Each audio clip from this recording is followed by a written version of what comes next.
Hi, I'm Jennifer Ponting. I am currently the Associate Vice President of Research Administration at the University of Chicago, and I am here in my capacity as a traveling faculty member for Incura to talk to you a little bit about U.S. intellectual property law and all of the fun and related things that go along with that. But before we get into that, I just wanted you to know where I currently come from so you can know why I am here talking to you.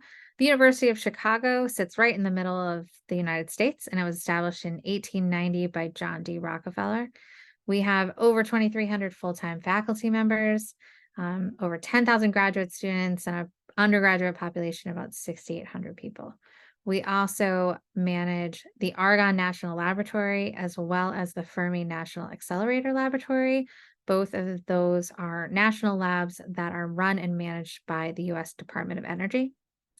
And as an added bonus, we also run the Marine Biological Laboratory in Falmouth, Massachusetts, sitting right on the Atlantic Ocean. So, we're going to start with how intellectual property and entrepreneurial support, or corporate engagement, as I think it's being referred to now most commonly, is structured in US universities. Um, it follows definitely a life cycle approach in many ways, and that starts with the sponsored research office. Sponsored research office at the University of Chicago is called University Research Administration. At other universities is sometimes referred to as sponsored programs, to reflect that not all activities sponsored by third parties are research, but rather related to the university mission and other activities that the university might be doing. So you might hear the Office of Sponsored Programs. That office is responsible for proposal development and submission, typically, award negotiation, award setup, closeout, and everything that happens in between. Many times that also includes audit and other places. The most recent, or I think most recently, many US universities have also developed corporate engagement offices. And they can come in many forms, but they are specialty administrative offices that support research activity coming from industry and corporations. And that support and development could come in a lot of different ways. It could come through research contracts, it could come through research grants, it could come with partnerships and industry membership programs to kind of bring more people to campus. There's a lot of different strategies on how we do that in the US. The University of Chicago has a relatively new corporate engagement office, and that is to facilitate really big projects, to bring people together on issues and topics that are important to the university. At the moment, right now, that means quantum research and also climate and data science.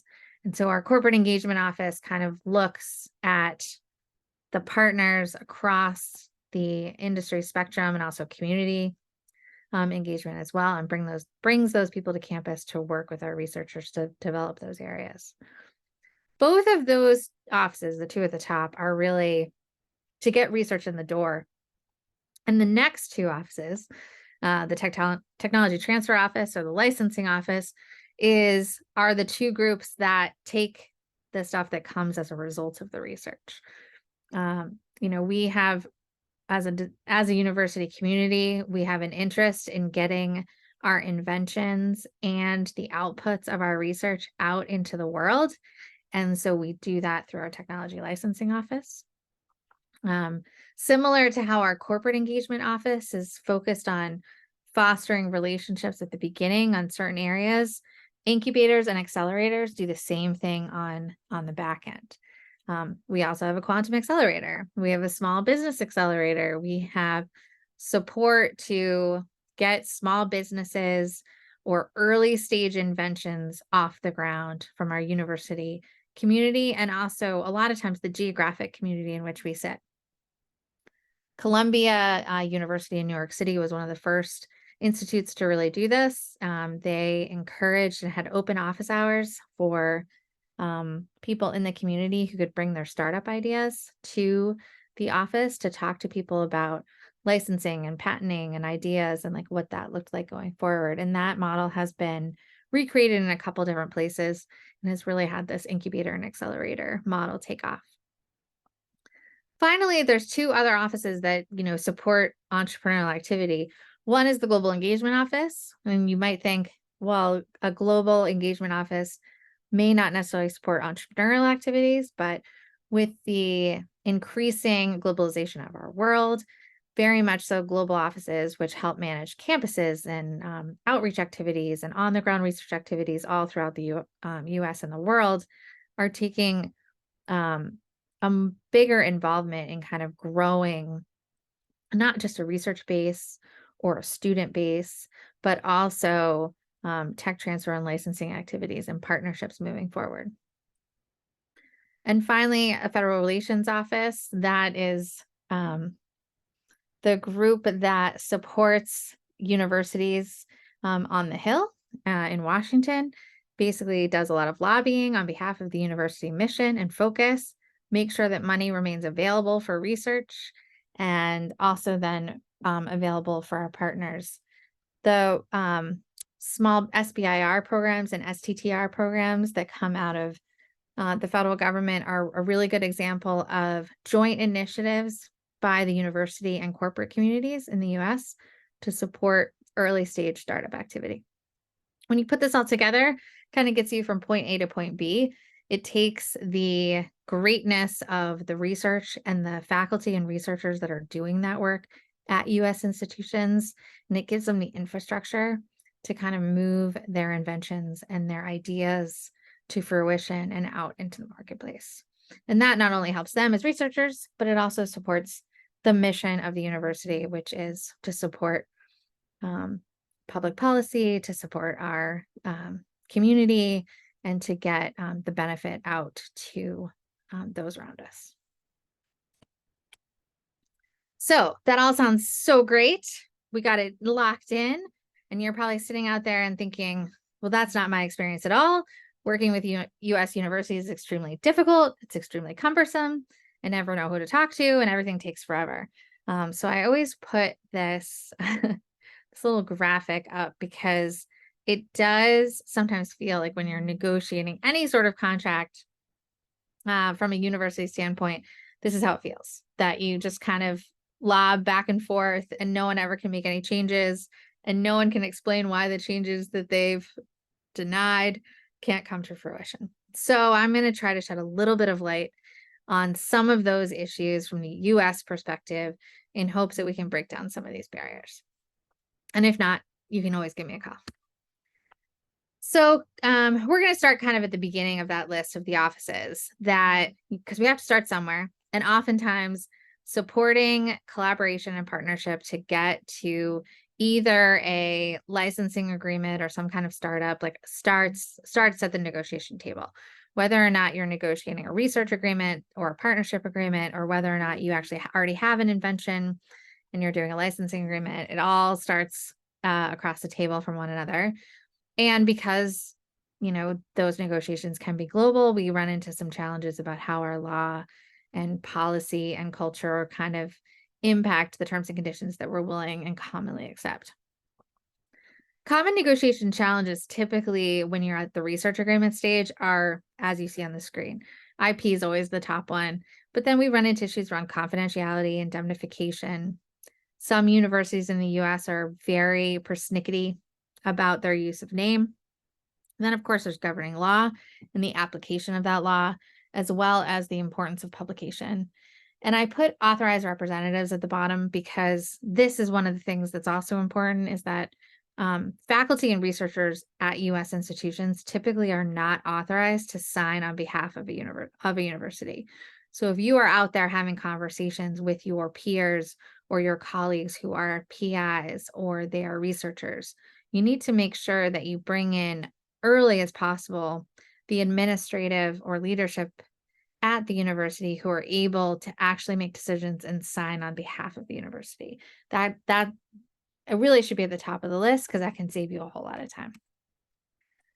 US institutions, I've kind of alluded to this previously, and it honestly is very similar across all institutions of higher education throughout the world, but we are committed to openness and research.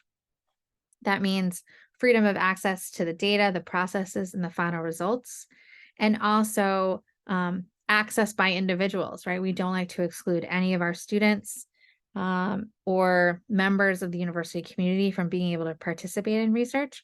And the way we do that is by performing fundamental early stage research that can't be influenced by third parties, right? We're not doing anything on behalf of people, or we're not trying to get to a certain result. That's why it's research, and we have to be able to operate in that way. How do we do that?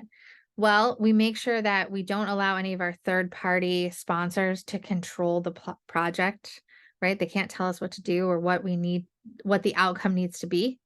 They can't select personnel, so they can't tell us who or who cannot work on that project. We don't accept publication restrictions as a rule, which means we have to be able to freely publish the results, even if we don't like them. Sometimes bad results need to get out there, and if that is unfavorable to the sponsor, we still need to be able to publish. And typically, depending on the institution, we don't conduct, quote, secret or classified research. Again, we're back to being an open campus, an open institution. There are institutions in the United States that do conduct classified research. They normally have separate buildings that are restricted and have, the right compliance level to do that. But as a rule, most universities do not. So, intellectual property. As I mentioned, this was the top thing on how we get into trouble in the US or in the negotiation table. And that's because in the US, we have what's called the Bayh-Dole Act. So the Bayh-Dole Act is a piece of federal legislation passed by the US government in 1980. And it is the act that allowed universities, actually required universities, to retain title or ownership of their inventions that were produced as a result of US federal funding. Now, you might be saying, why does that affect me? I don't have US federal funding, and so why can't they just assign ownership of their inventions to me, like we can in the UK or like we can in certain parts of Europe, et cetera? The difference is that usually 80% of research funding at most institutions comes from the federal government. And so the likelihood that a federal dollar attaches to an invention or information is pretty high. And because there's so much federal funding, most US universities have developed their IP policies to meet and follow the requirements of Bayh-Dole, which means we retain ownership of the invention and we license it out in order to get it out into the public domain. And that's why we have technology licensing offices. So we're able to pursue patents. We're able to actually have something that then can be licensed. US patent law vests ownership of IP to the inventor. And that is also very useful fact. Also kind of something that we run into quite a bit is there's no moral rights in US patent law. There are moral rights in other jurisdictions. We used to be a first to invent jurisdiction. So if you were the first to invent, you could wait and file as long as you could prove that you were the first to invent. That was inconsistent with the European patent regime and also the Japanese patent jurisdictions. And a few years ago, it was shifted to first to file. So now you have to be the first one to file on your patent, just like most other worldwide jurisdictions. A little bit more about the Bayh-Dole Act. The Bayh-Dole Act, like I said, is a uniform patent policy that's from all federal agencies. So it doesn't matter where your federal research dollar comes from, the Bayh-Dole Act does attach. It's actually managed by the Department of Commerce, and the implementation and the rules are delegated by the Department of Commerce to NIST, which is the National Institute of Standard Transactions, I believe. Someone's going to have to look that up for me in the world. But it allows universities to retain ownerships to their inventions, not the government. And in turn, it requires universities or expects and encourages universities to file for patent protection and to pursue licensing and commercialization opportunities for those inventions.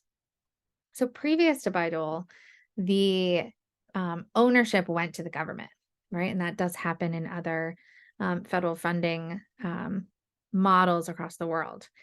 And the government really didn't do much with it, right? They got the patent, they kind of sat on it. There was not a lot of commercialization activity happening, and universities could not really encourage or grow their patent portfolio or build upon the inventions that they were making. So Bayh-Dole shifted all of that and put the control back into the hands of the university, and commercialization and ultimate kind of getting the technology out into the world increased in a way that was the intent, but actually was successful. So it is one of the most, arguably one of the most successful pieces of U.S. federal regulation, I think in the past like 40 years. God, it's probably longer than that. No, 40 years, about 40 years. What's really nice is Bayh-Dole is rather simple, like when it comes to federal regulations, right? It gives the universities the right to claim title, and the funding agency can't really deny requests. It's very limited. And more importantly, it gave us a framework on the university side to build out a technology transfer and licensing process that could meet the requirements in this act.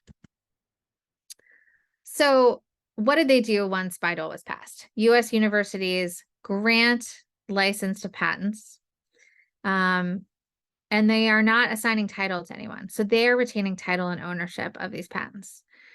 Basically, we were required to disclose the government's interest in the patent application. So if we are licensing a invention to one of your institutions or to you, you may see in the license that it was funded by the U.S. government. It does require us to share income with our inventors and to use any income that we do receive back into research and education back at the university. And at the same time that we're able to grant licenses to other people, we have to grant a royalty-free, non-exclusive license to the U.S. government. That license is limited to government use only, so it doesn't conflict with commercial rights that we may grant to other institutions. We're also required to manufacture a product, or require the licensee, so the folks we license it to manufacture products in the U.S. There is an exception process for that, but it's pretty cumbersome. And then we're supposed to give preference to small businesses. As I mentioned, the government use license is a final safeguard, right?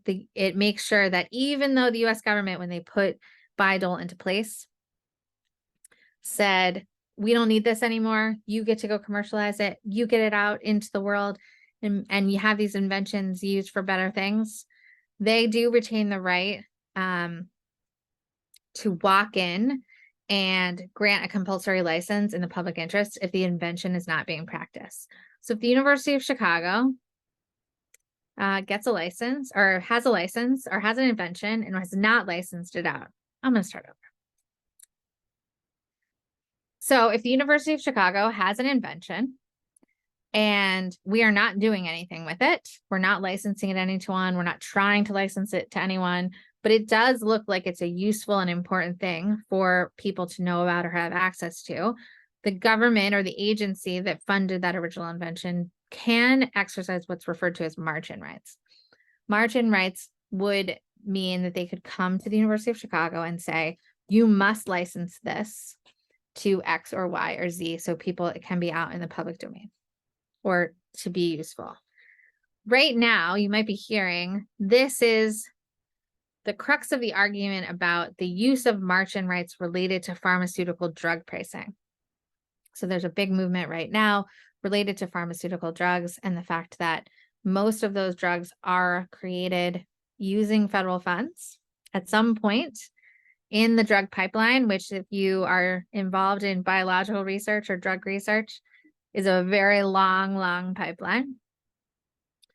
And they're making the argument that the agencies could come and say that these very expensive prices for these drugs are unacceptable and that they need to grant different licenses or cheaper licenses to people that will sell it for a cheaper amount because that is in the public interest. There was just movement on this in December of 2023. So stay tuned on what may happen related to this very interesting switch in the Bayh-Dole Act if it does come to fruition and the leveraging of Martian rights. I included this language just so you could kind of see the language or see examples of language that you might run into. And if you're looking at the unacceptable language, you might reference it. Actually, this is a contract out of the UK. I think it has, it's also national funding.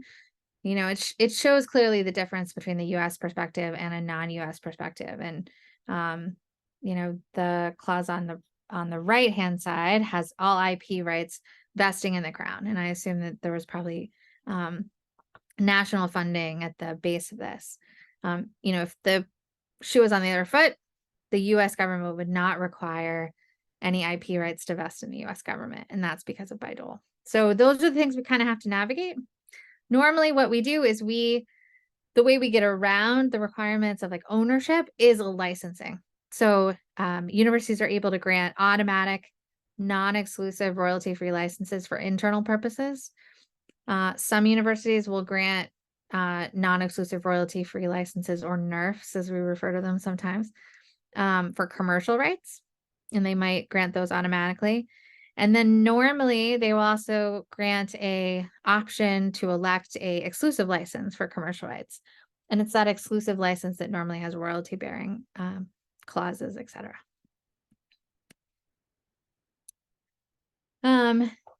So the one thing that we'll mention here is a lot of times you are receiving funds or collaborating directly with the university, and it's not always the case that there are direct government funds involved, right? Everything we've talked to so far has been about policy at a university that is dictating the type of terms and conditions that are being negotiated. This slide is about intellectual property rights that are coming out of directly from the government, including the federal acquisition regulations. The federal acquisition regulations normally require, and that's a direct contract with the federal government. A lot of times, Department of Defense is a big funder. DARPA in the Department of Defense, Air Force, et cetera, they fund a lot of things. They require unlimited rights back to the government to use, disclose, reproduce, and prepare derivative works. And this can be difficult, especially when you're trying to match it up with your own national laws. And one example of that is Switzerland. So Swiss law especially can be really problematic. All right, I need to stop for 1 second.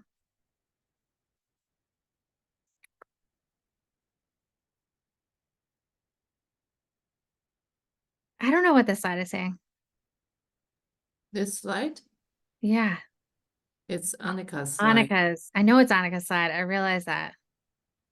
But what is it actually saying?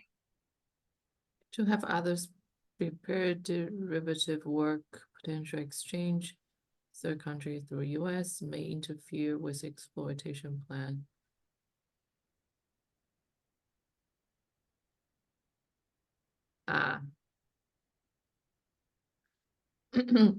She's trying to provide a solution that this two solution could possibly to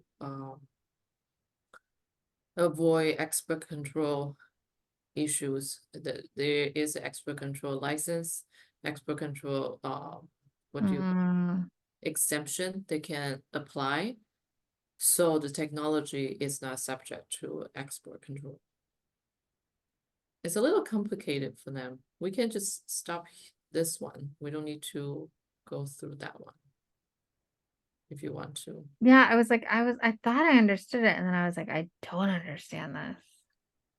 Impossible to assess export control. It's about export control. It's about export controls, yeah. Yeah. Yeah. All right, do you want to talk about this one or no? Yeah, I think this one is fine. This one Yeah, I think that one's fine. Yeah. Yeah. Okay.